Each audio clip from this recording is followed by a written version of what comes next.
Oggi parte ufficialmente il nuovo anno scolastico per l'Istituto Martin Luther King di Favara e parte con un'inaugurazione in grande stile con la celebrazione di una Santa Messa.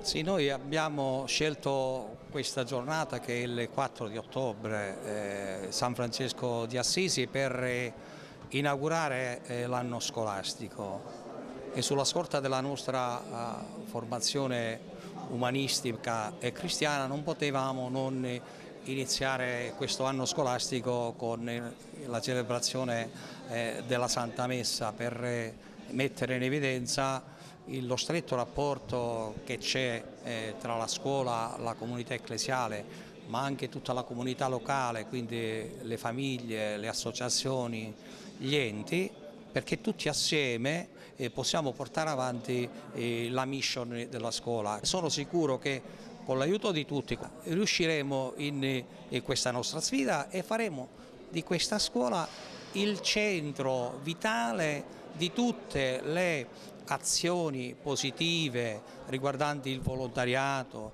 riguardando il rispetto delle regole, della legalità e di tutte le iniziative culturali che si potranno fare a Favara e anche in provincia di Agrigento.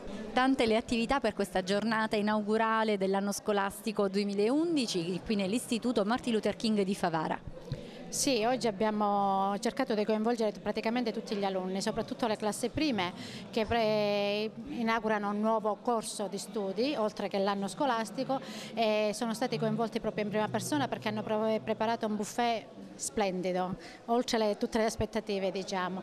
Poi abbiamo organizzato la messa, abbiamo organizzato un'altra cerimonia all'interno per premiare i ragazzi che hanno avuto 100 nell'anno scolastico precedente e altri riconoscimenti ad altri colleghi, insomma cerchiamo di passare una giornata un po' più particolare. Vi state già preparando per il buffet per l'inaugurazione dell'anno scolastico? Sì, sì.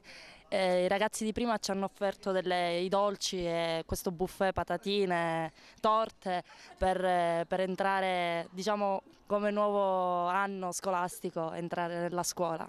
Vedo una golosissima torta colorata, chi l'ha preparata? I ragazzi del primo anno, per il nuovo anno scolastico, hanno portato dei dolci, delle torte per inaugurare il nuovo anno.